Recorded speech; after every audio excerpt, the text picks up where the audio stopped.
What is up, guys? I'm IKEA31 here, bringing you a film session, I guess. And I'm going to be looking at, I'm going to be doing a couple of videos, both on the same game. But in this installment here, we're going to be looking at Jameis Winston making his first career start versus Dick LeBeau and the Tennessee Titans. And when I heard that, I thought Dick LeBeau had retired once he left the Steelers. I didn't know he was still in the league. But when I heard that LeBeau was with Tennessee, I said to myself, oh boy, this has the potential to be ugly. If there's a list of D coordinators that you would not want your rookie quarterback making his first career NFL start against, he's right at the top of the list. He's right there. Greg Williams would be one.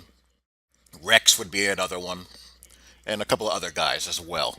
Because the QB is going to see things that he's never seen before in his life.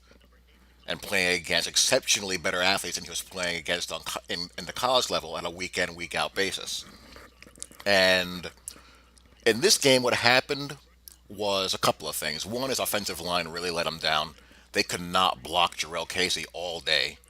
And he made some of the mistakes that you would expect a rookie QB to make, locking into one side of the field pre-snap, getting fooled by the illusion of pressure, blitz looks that the defense then bails out of, stuff like that. And Tennessee did a pretty good job of that this game. They didn't really blitz all that much. They didn't have to, but what they did was they showed blitz, came with their base rush, and it confused the line enough and it confused Jameis enough to make good things happen. Like here, his first pass of the game went for a pick six, and it's really a pretty basic thing.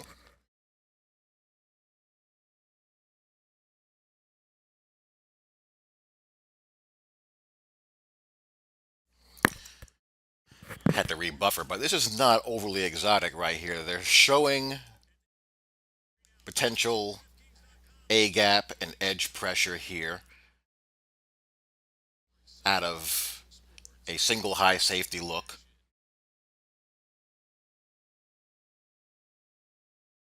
They're going to bail out of it, so now you're looking at two deep, and they're actually in base, I believe. No, this is nickel. My mistake. Yep, that's a slot corner there. I thought that was a linebacker at first, but they're in a nickel here. You've got the edge rusher here tilted in a seven technique. Same over here. Looks like there's going to be a gap pressure here. So this is looking like your garden variety blitz at first. You have the corner or the safety here bailing out the two deep, but what you have in reality here is a four-man rush. Linebacker is spying on the back, reading if he's releasing. Now he joins the rush late, but it's just man-to-man coverage across the board. And with the two deep coverage, the underneath corners can afford to play super aggressive. That's exactly what the corner does here.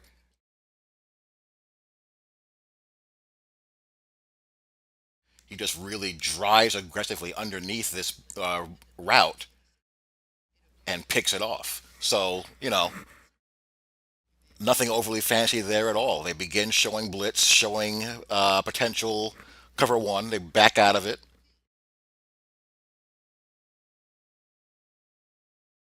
and the receiver, or the corner rather, drives on the ball.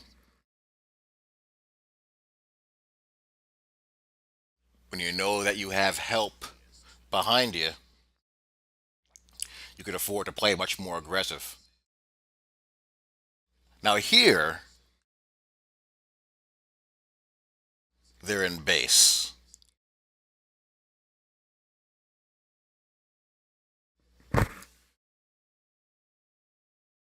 They're in base here. You got a outside rusher here, flexed way out wide.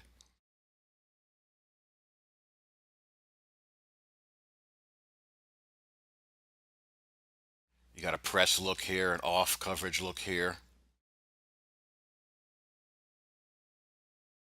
and looks like it's a blitz initially, but the outside player is going to fake the rush, drop back into the passing lane. That cuts this bad boy off here. You got your crosser here underneath.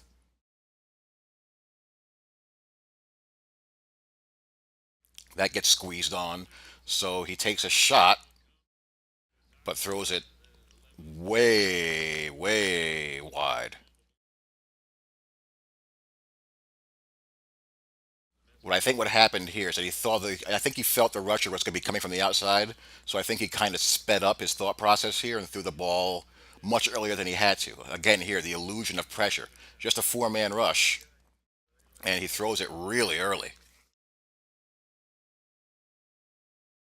So you don't necessarily have to fool an inexperienced player by bringing exotic blitzes. You can bring the illusion of the blitz and foul him up just as bad. This is straight cover three.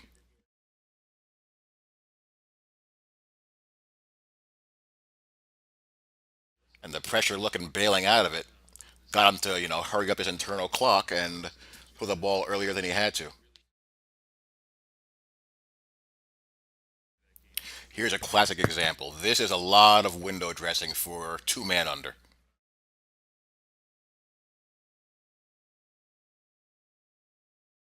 Again, nickel sub package, you have your two stand up rushers here.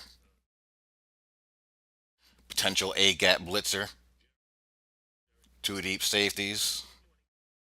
They could potentially one drop down to a robber, who knows? Probably think so with this type of A gap blitzer look. But it's just a four-man rush. And it's going to confuse the offensive line. Outside rusher, he's going to just squat on anything crossing or leaking out of the backfield. Man coverage here, man coverage there, man coverage, two deep safeties. But the pre-snap look combined with this twist stunt here gets a free rusher in that forces Jameis to scramble. So you're starting to see him get into the head of the offensive line and into Jameis's head a little bit. You know, all this is just window dressing to get inside the QB's head and to foul up the blocking assignments. Just a four-man rush. This rusher occupies two people, two guys occupied, which leaves a lane for this twister to come through here. And Doug Martin, he sees this developing before he sees that and looks to help. Can't really fault him there. And that leaves a rusher to come in free, which flushes him out, and there's tight man coverage all over the field, nowhere to go, so he tries to get what he can get. And Derek Morgan runs him down. Derek Morgan and Jarrell Casey were just headaches this entire game. Just constantly disruptive. Now, here's what they should have been doing earlier, trying to establish Doug Martin a little bit, but they wait until they're down 21 nothing to do so because Doug Martin's a tough little runner. He really is. If he had a better offensive line around him, he'd do much, much better. He makes a lot of these yards by himself.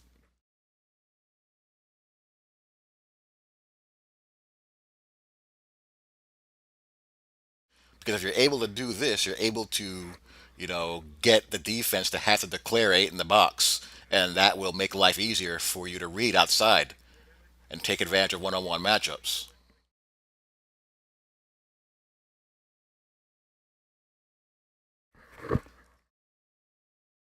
Again, single high, I would guess this is man coverage across the board.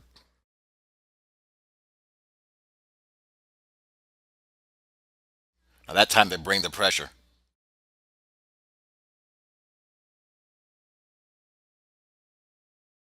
And, he does a good job of getting it out of there quick. That's really the first blitz they brought.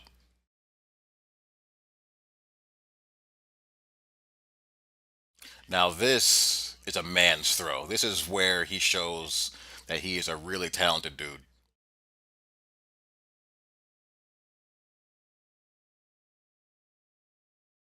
It's a straight cover three, and he throws this bad boy on a rope through a tight window. Look at that again. This thing is on a line. Straight cover three with your deep safety. He's running down the seam. He's taking his shot one on one outside. It's a two-man route.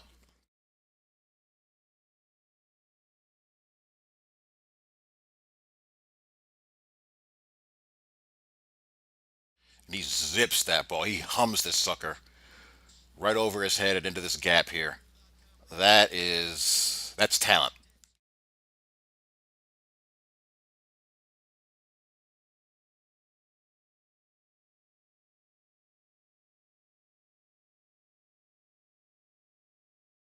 And here is his first career touchdown pass. They're just dragging the tight end around the middle as they're trying to just squeeze the middle of the field and protect the goal line. Actually had him in the clear here, but he got flushed. Again, Tampa's. The Titans' four-man rush really get in a lot of trouble. And these two defenders get crisscrossed. I think he saw this and freaked out, which left no one to cover the outside touchdown. So that was well done. Combination of a good, crossing combination and the defenders getting confused.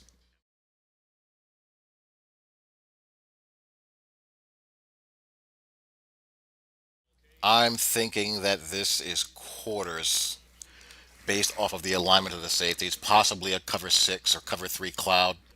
I don't think so because the ball is on the hash.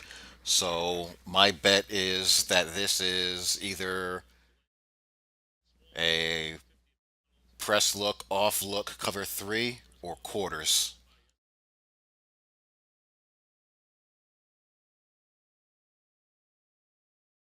They're dropping into it looks like a cover three robber here, still keeping that press and off coverage look.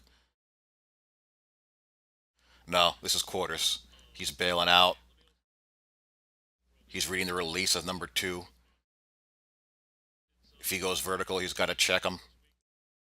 He's all alone on his outside on his own.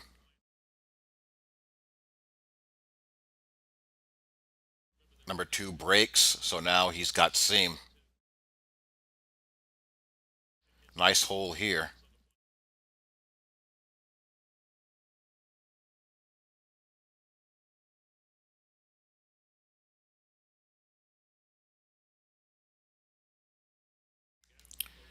Yeah. Nice hole in between where the underneath linebacker has to account for this and between the deep defenders. So good play design there. Really nice. Now here I think his intended receiver falls to the ground after watching this a couple of times. Looks like cover three again. He's looking underneath, three deep, or deep safety here. They're bailing all the way. This is cover three. And again, you know how I mentioned rerouting and getting your hands on a slot receiver? He actually shoves him to the ground. I think that's what he was looking for, and he got knocked to the ground. He's looking for a flag, doesn't get one, and Jameis has to scramble.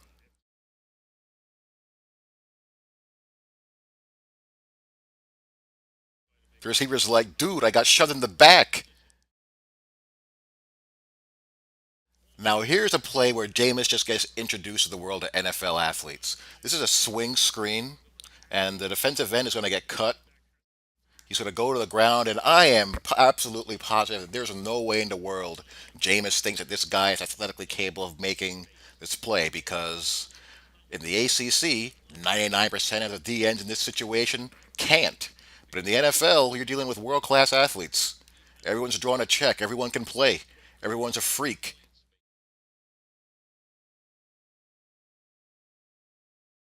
And he will recover and pick that bad boy off. That is just a great play, and I am certain that that shocked Jameis to no end.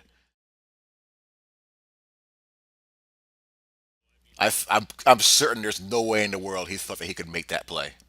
Not a chance that he thought that he would be able to make that type of play on that. A nice throwing lane here off of play action. You're going to see this eight in the box, game playing, robber safety, buzz safety on first and second down more often than not. Pays the price, but Vincent Jackson's a man. This is a 3-4 odd front, which basically turns into a 5-2, and good throw there. Here's that press bail look again. Press look at the top. This looks like quarters.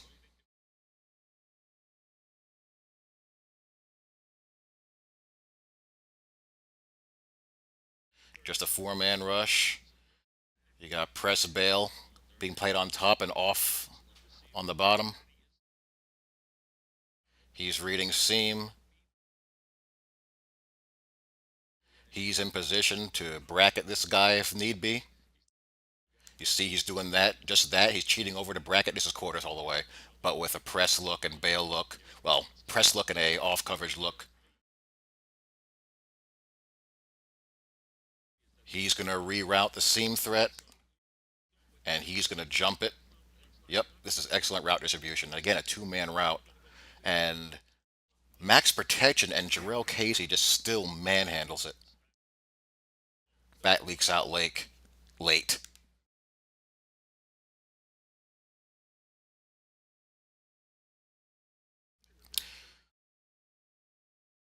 Not really much of a chance for the poor guy here.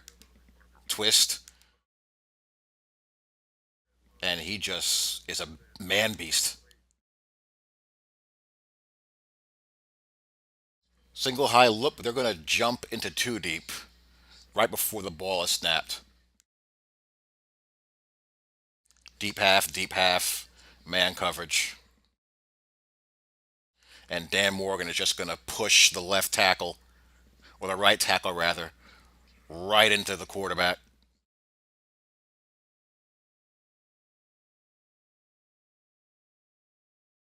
So, Jameis made his mistakes, but his line let him down a lot too. They just could not handle Tennessee up front.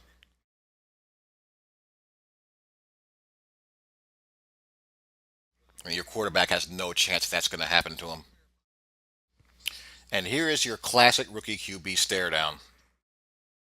This is going to be a vertical stems concept. I made a video on this just a little while ago. The outside receivers are going to break their routes off underneath, and the slots are going to continue on vertical. They do a good job of matching outside. If he's looking here, he's got space to hit this guy underneath, but he's staring down the right side of the field or the bottom side of the field. On his left, the defense is right, and it's not there. This defender here does an excellent job of rerouting and carrying and widening out to the flat, which takes that away. But if he comes off of that and throws and looks here, he's got it. But he never comes off of it and he goes down. That's your classic stare down. He's got to get off of that. He's looking at it before the ball is snapped. Right here. He's looking at it all the way. He never ever comes off it. And when it's not there, he panics and the protection breaks down and he goes down. And again here, not a lot of blitzing. LeBeau recognizes that he doesn't have to. But, they'll show a pressure look here, back out of it. Four-man rush. Everything is blanketed, and you get a 2-yard check down on third and long. Punt the football.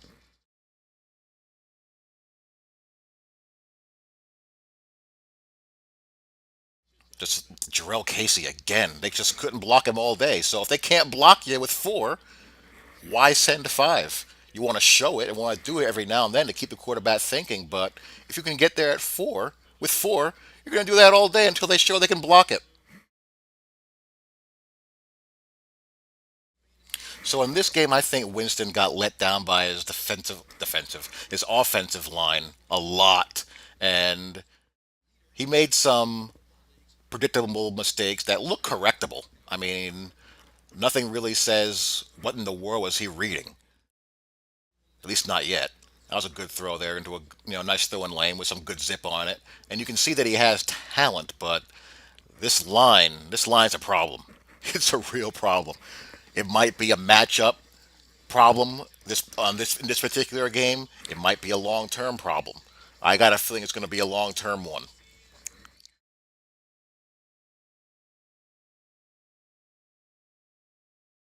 Man one here. So here they come after him, and you know you got a good tight end who can get inside and make somebody miss. That's going to happen, and why he's high stepping is beyond me. But here's one of the few times that they did bring pressure. Probably got bored and wanted to see if they can get there, and they almost do. But once you have a good tight end on a safety, on most safeties in this league, and they get inside, it's a completion. And if the one guy deep does not make the tackle, there's no one there, and it's a touchdown. So that is a little film breakdown of Jameis Winston's first career NFL start. Hope you guys enjoyed, and I will talk to you all later. Peace.